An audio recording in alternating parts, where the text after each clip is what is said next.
Think you're ready to face the wild with your high-tech gear? Wait until it fails. In the world we live in, technology is a constant. It's intertwined in nearly every aspect of our lives, but what happens when it disappears? When the lights go out, the batteries die, and you're left with nothing but your wits and the clothes on your back? That's where old-school survival techniques come into play.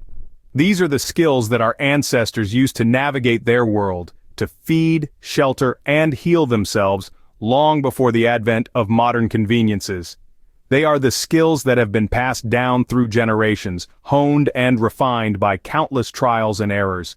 So, let's take a step back from our digital dependency and dive into the roots of survival.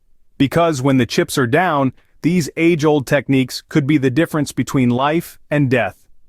Today, we're diving back into the roots of survival with old-school techniques that have saved lives long before the digital age.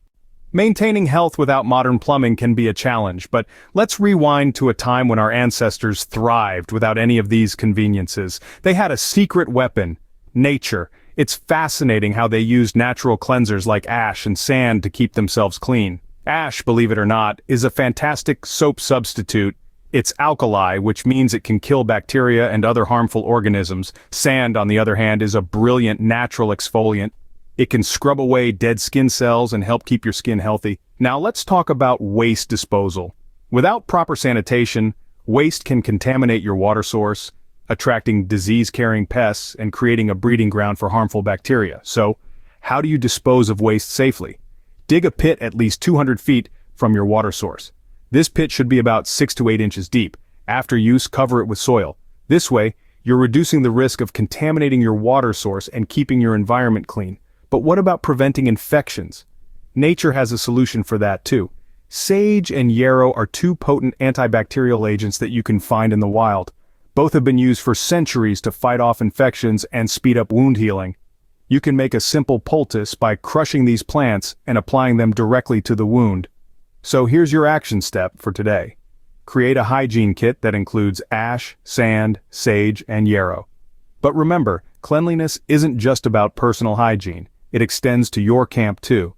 Implement a daily routine to keep your surroundings clean, dispose of waste properly, and regularly clean your tools and utensils with ash. In the absence of modern conveniences, it's these simple, old-school techniques that will help you maintain your health and hygiene. So, let's embrace these practices and equip ourselves with the knowledge that no blackout breakdown or global disaster can strip away. Remember, the best time to prepare was yesterday. Create a hygiene kit that includes natural antibacterial agents like sage and yarrow, and implement a daily routine to keep your camp clean. Forget the pharmacy. Nature is your medicine cabinet. When the shelves are stripped bare and the supply chains break down, your health doesn't have to suffer. Mother Nature has been providing remedies for common ailments long before the invention of the pill bottle. This knowledge, once commonplace, is now a unique survival skill that can make the difference between discomfort and well-being in a survival situation. Let's start with the basics. Identification. The first step to using medicinal plants is knowing what you're looking for. It's crucial to learn how to identify useful plants in your local area and understand their medicinal properties. For example, plantain, a common weed found in many parts of the world, is a powerful wound healer and can also be used to soothe insect bites. Next, it's time to discuss preparation. Different plants require different methods of extraction to make them effective. Some can be used fresh, while others need to be dried, steeped as a tea, or even turned into a tincture. For instance, elderberries, known for their immune-boosting properties, are most effective when simmered into a syrup. Now let's talk about some specific remedies. Have a toothache? Clove oil is a natural anesthetic and can provide temporary relief from dental pain. Struggling with a cough? Thyme tea can soothe your throat and reduce coughing. But remember, even the most benign plants can have side effects, especially when consumed in large quantities or by individuals with certain health conditions. Always test a small amount first to ensure you don't have an adverse reaction. It's also worth noting that while these natural remedies can be surprisingly effective, they are not a substitute for professional medical care in serious or life-threatening situations. They are an additional tool in your survival toolkit, helping to manage minor ailments and improve comfort when other options aren't available. From garlic for infections to willow bark for pain relief, nature provides. And with a little knowledge and practice, you can learn to tap into these natural resources, turning the wilderness into your own personal pharmacy. Growing your own food is a lost art. In a world where we can simply drive to the nearest grocery store, it's easy to forget that our ancestors didn't have this luxury. They lived off the land, and their survival depended on their ability to cultivate crops. But what happens when grocery stores are no longer an option? This is where the old-school survival technique of gardening comes into play.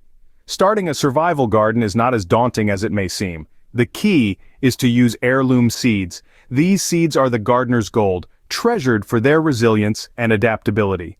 Unlike hybrid seeds, heirloom seeds can be harvested and replanted year after year, ensuring a continuous supply of food. Choose a variety of seeds, focusing on nutrient-rich and hardy plants like kale, beans, and squash. These crops not only provide essential vitamins and minerals, but also thrive in various conditions, making them ideal for a survival garden.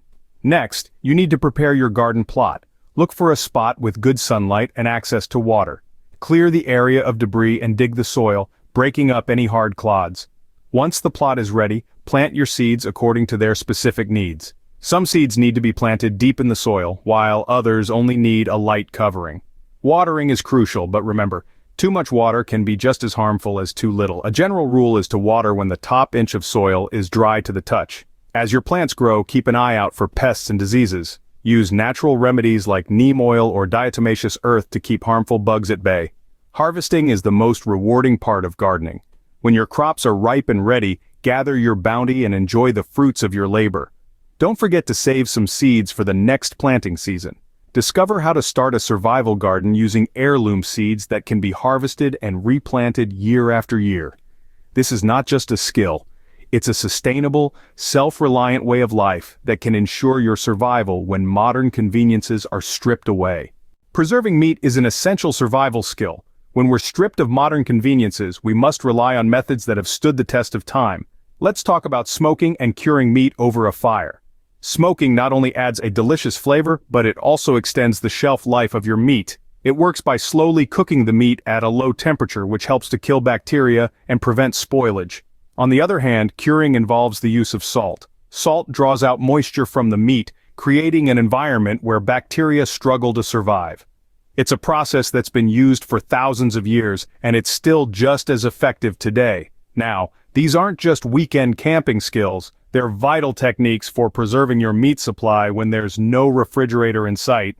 With these skills, you can keep protein sources edible for months without refrigeration. Canning might not always be an option. But don't worry, our ancestors were preserving food long before the invention of the canning jar. And the methods they used? They're still as effective today as they were hundreds of years ago. Let's delve into the age-old techniques of fermenting, salting, and drying. Fermentation is a natural process that not only extends shelf life but also enhances the nutritional value of food. It's simple too. All you need is your choice of fruit or vegetable, water, and a bit of salt. The magic of fermentation happens when the natural bacteria in the food break down the sugars, creating an environment that's inhospitable to harmful bacteria. Salting, on the other hand, is a preservation method that's been in use since ancient times. By covering your fruits or vegetables in salt, you draw out the moisture, creating an environment where bacteria struggle to survive. The result? Food that can last for months, even years, without refrigeration.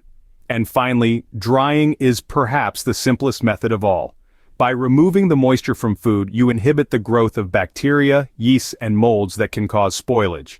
All you need is a warm, dry, well-ventilated space, and nature does the rest. So there you have it. Explore traditional methods like fermenting, salting, and drying to keep your harvest edible throughout the winter. The old ways are sometimes the best ways, especially when it comes to preserving the bounty of your harvest. Master the art of reading nature's signs to track and trap small game. This is more than just a skill, it's a lifeline when you're out in the wild, away from the comforts of modern technology. The wilderness, in all its raw beauty, can often be a cryptic maze. But if you know how to decipher its code, it can lead you straight to your next meal. To begin with, familiarize yourself with the common tracks of small game animals. Each species leaves a unique signature in the form of footprints, scat, and feeding signs. A squirrel, for example, might leave tiny, delicate prints and gnawed pine cones in its wake. A rabbit might leave droppings that are round and compact. Understanding these signs is like learning a new language, and when you've mastered it, you can start to predict animal behavior. You'll know where they feed, where they sleep, and where they're likely to pass through. This knowledge is invaluable when setting traps. Remember, trapping is not just about capturing an animal. It's about doing so efficiently, without wasting precious energy or time. So, take the time to study the signs, learn the patterns, and set your traps in the right spots. Ensure a steady food supply with these tracking and trapping strategies. It's old school, it's effective, and it's your ticket to survival when the chips are down. When there's no tackle shop, knowing how to carve your own fishing hooks can make the difference. This skill, honed by our ancestors, can help you secure a meal when modern tools are out of reach. Imagine being by a river teeming with fish, but without a hook you're left out of the feast. That's where your resourcefulness comes in. Look around. Bones from small animals, fallen branches, or even sturdy seashells can be your raw material. With a sharp stone or a knife, you can shape these into effective fishing hooks. The process is simple yet requires patience. Choose a piece of bone or wood and whittle it down to a hook shape. Make sure to carve a sharp point on one end and a small notch on the other for attaching your line. Remember, the wilderness is full of resources if you know how to use them. Carving your own fishing hooks from bones or wood can help you avoid famine. Fire is the heart of your camp.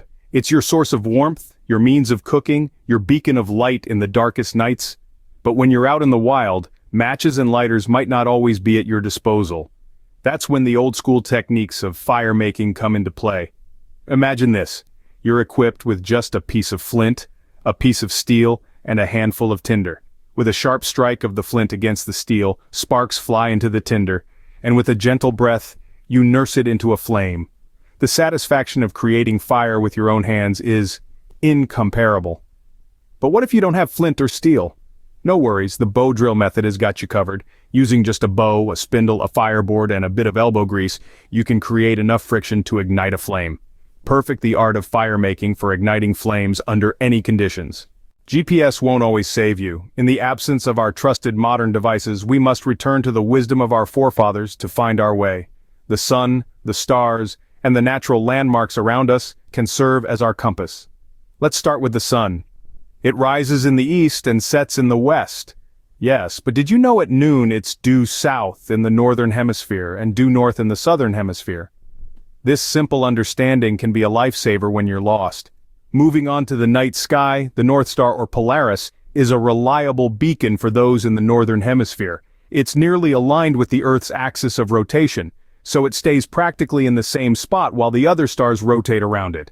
Natural landmarks such as mountains, rivers, and unique vegetation can also provide crucial orientation points.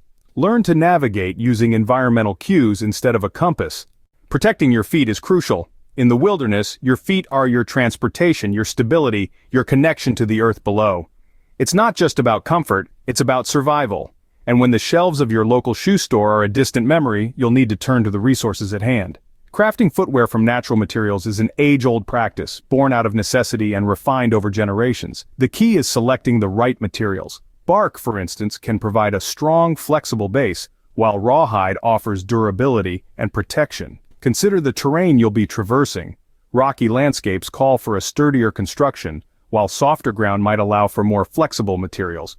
Adaptability is the name of the game when you're living off the land. The wilderness is tough, but so are you. And with a little ingenuity and resourcefulness, you can create basic foot coverings using bark and rawhide suitable for different terrains. These age-old survival skills are more than just techniques. They are timeless testament to human ingenuity, resilience, and adaptability. Today, we've explored life-saving practices from maintaining health and hygiene, harnessing nature's pharmacy, to mastering the art of food preservation and navigation. We've also delved into tracking game, crafting fishing hooks and footwear, and the crucial skill of fire making. Embrace these practices now and equip yourself with the knowledge that no blackout, breakdown, or global disaster can strip away. Remember, the best time to prepare was yesterday.